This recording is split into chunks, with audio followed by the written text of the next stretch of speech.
क्या तैयारी है राशिद खलील साहब एआईएमआईएम को लेकर के? चूँकि अल्पसंख्यकों में जो है असमंजस की स्थिति है और वो लंबे समय से राजद के मतदाता रहे हैं। इस बार चूँकि 2025 का जो विधानसभा चुनाव है उसमें एक तरफ 10 साल के विधायक हैं, दूसरी तरफ आप एक शिक्षित नौजवान हैं।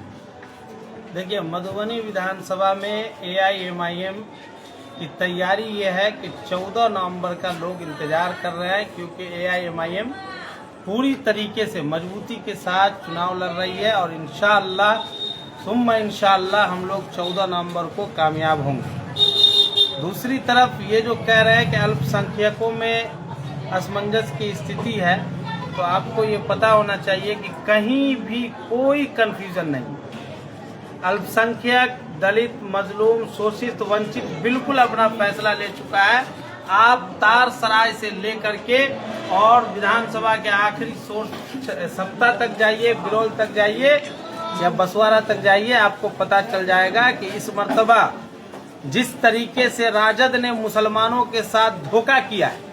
हम लोगों ने कहा कि भाई गठबंधन में लीजिए, मात्र 6 सीट दीजिए। लालू यादव ने कहा कि मुसलमानों की औकात नहीं है 6 सीट की, 6 सीट नहीं दिया।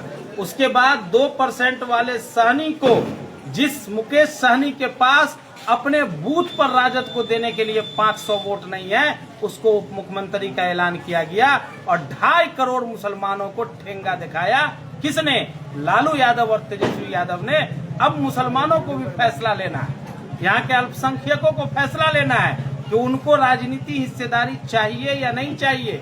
क्या उनको हमेशा दूसरे के पीछे चलना है या अपना पावर दिखाना है, अपनी भी कोई तैयारी करनी है और आगे के लिए, अपने आने वाली पीढ़ी के लिए कोई राजनीति घर तैयार करना है। अब मुसलमान मजबूर नहीं है। मधुबनी के अंदर लोग एक ही बात कह रहे हैं कि कल तक हम लोग मजबूर थे, इसीलिए ऐसे आदमी को वोट दे रहे थे जिससे कभी काम की उम्मीद ही नहीं थी।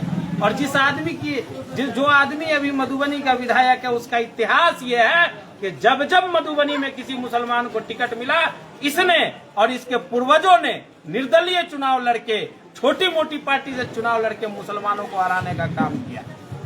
मधुबनी विधानसभा के अंदर मुसलमानों की बड़ी आबादी है जो पीड़ित है इस बात के लिए कि उसको हिस्सेदारी नहीं मिल रहा है। और इस मर्तबा मधुबनी के लोग अपनी ताकत दिखाएंगे।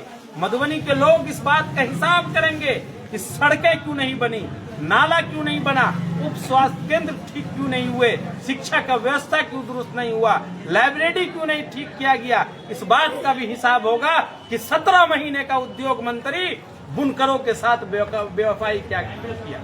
अभी हम लोग जहाँ पे कैंपेन करते हुए आए हैं, आपने देखा कि सैकड़ों नौजवान उत्साहित हैं और आप जानते हैं कि जिस ओर जवानी चलती है उस ओर जमाना चलता है। भवारा के नौजवान बिल्कुल मुत्तहिद हो गए हैं। बुजुर्गों के दुआओं के सहारे हम लोग आगे बढ़ रहे हैं। ये वही सरजमीन है जहां कभी बुनकरों का बोलबाला हुआ करता था। इस समीर महासेठ और उसके परिवार के लोगों ने बुनकरों का धंधा उजाड़ दिया है। 17 महीने का हिसाब होगा। 17 महीना उद्योग मंत्री रहे, खूब बनिया को दिया, अपने जाति के लोगों का खूब धंधा चमकाया। लेकिन जिस बुनकरों के वोट पे विधायक बने, उस बुनकरों के घर में 5 रुपये का सूता भी आया कहीं? कहाँ गया सूता मिल? कहाँ गया बुनकरों का कारोबार? लूट के खा गए ये लोग। और मधुबनी का बुनकर भी इस बात के लिए तैयार है कि एक एक चवन्नी का हिसाब होगा।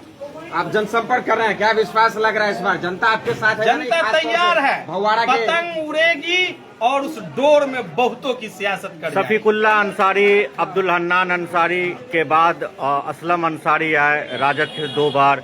अब नया उदय हुआ है राशिद खलील अंसारी का। चूँकि आप शिक्षित हैं, ये इलाका मुस्लिम बाहुल है और मुस्लिम बाहुल ये विधानसभा भी है।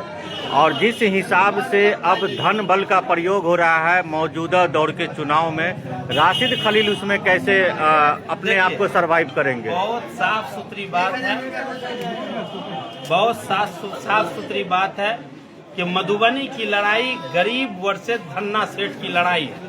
और मैं तो खुले तौर पे चुनौती दे रहा हूँ ना पिछले 6 महीने से कि आप इस गरीब के बेटा को देख रहे हैं ना, ये गमछा देख रहे हैं मेरा, इसने ये गमछा कोई खरीद के दिया है। ये गमछा हमारे एक दलित भाई ने नॉमिनेशन के दिन मोहब्बत से एक दलित भाई ने पहनाया था, वो आज तक हम लटकाए हुए हैं। हमारे पास अपना कुछ नहीं है। मधुबनी विधानसभा के गरीब जनता की दुआएं हमारे साथ है। इसलिए समीर महासेठ बहुत छोटी चीज है। समीर महासेठ जैसे 10 धन्ना सेठों को तो हम पानी पिला देंगे इस विधानसभा में। हम तो चैलेंज कर रहे हैं ना, है समीर महासेठ के अंदर दम, 10 साल में काम किया है तो 5 मिनट हमारे सामने बैठ जाए, वो आदमी राजनीति नहीं छोड़ दिया तो मेरा नाम राशिद खलील। मैं ये चैलेंज कर रहा हूँ। मैं पढ़ लिख कर आया हूँ। मैं धन बल से सियासत में नहीं आया हूँ। मेरे बाप ने झोला में समीर महासेठ की तरह पटना से टिकट लाकर नहीं दिया है, संघर्ष करके लड़के और टिकट हासिल किए हैं और तब यहाँ पे चुनाव लड़ने के लिए आए हैं। आप 14 नवंबर का इंतजार कीजिए ना, लोग भूल जाएंगे कि कोई विधायक भी था। इसलिए इंतजार कीजिए 14 नवंबर। बहुत बहुत शुक्रिया।